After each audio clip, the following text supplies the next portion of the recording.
اسلام آباد بین الاقوامی road transport کے تحت پاکستان اور چین کے درمیان تجارت شروع ہو گئی۔ دو طرفہ تجارت کے تحت پاکستان چین اقتصادی راہداری فعال ہو گئی۔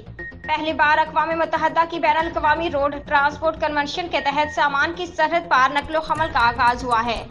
تفصیلات کے مطابق نیشنل لاجسٹکس کارپوریشن (NLC) اور چین کے معروف کمپنی سیوا لاجسٹکس کے باہمی اشتراک سے یہ اہم پیش رفت پاکستان چین اقتصادی راہداری منصوبے کی 10ویں سالگرہ کے موقع پر عمل میں آئی ہے۔ یہ اقدام چین اور پاکستان کے درمیان سرحد پار تجارت کو مزید فروغ دینے میں مددگار ثابت ہوگا۔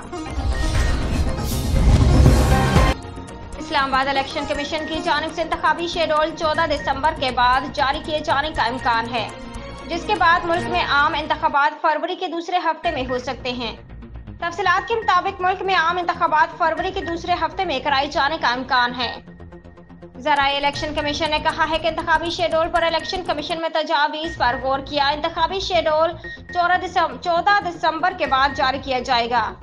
ذرائع الیکشن کمیشن کا کہنا تھا کہ حلقہ بندیوں کے بعد 54 دن میں انتخابی شیڈول سمیت دیگر کا عمل مکمل کیا جائے گا۔ اسلام آباد صدر مملکت عارف علوی کا انتخابات کی تاریخ دینے سے متعلق خط وزارت قانون کو موصول ہو گیا۔ ترجمان کا کہنا ہے کہ خط پر رائے لینے سے متعلق کوئی فیصلہ نہیں ہوا۔ تفصیلات کے مطابق وزارت قانون کے ترجمان نے صدر مملکت عارف علوی کا خط وزارت قانون کو موصول ہونے کی تصدیق کر دی اور کہا خط پر رائے لینے سے متعلق کوئی فیصلہ نہیں ہوا۔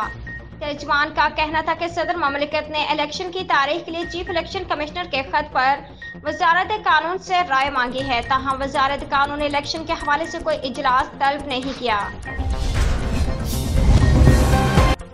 Rawalpindi army chief general Asim Munir کا کہنا ہے کہ پاکستان دہشت گردی کے خلاف مؤثر کوششیں جاری رکھے ہوئے ہیں۔ عالمی برادری پاکستان کی قربانی کا ادراک کرے۔ فوج کے شعبہ تعلقات عامہ ISPR کے مطابق ہارورڈ یونیورسٹی کے 38 طلباء کے وفد نے GHQ کا دورہ کیا اور army chief general Asim Munir سے ملاقات کی۔ آرمی چیف نے ملاقات میں علاقائی سیکیورٹی اور فوج کے امن و استحکام کے کردار پر اظہار خیال کیا اور پاکستان میں موجود پوٹینشیل پر گفتگو کی۔ جنرل عاصم منیر نے وفد کے شرکاء کو پاکستان کے بہتر تشخیص کو اجاگر کرنے پر زور دیا۔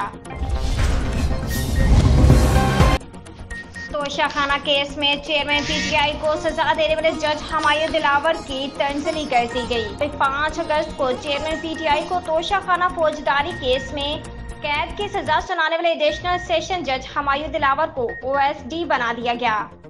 ایڈیشنل سیشن جج ہمایوں دلاور کو اسلام آباد ہائی کورٹ رپورٹ کرنے کی ہدایات کی گئی ہے۔ چیف جسٹس اسلام آباد ہائی کورٹ کی ہدایات پر ایڈیشنل رجسٹرار نے ایڈیشنل سیشن جج ہمایوں دلاور کو OSD بنانے کا نوٹیفکیشن جاری کر دیا ہے۔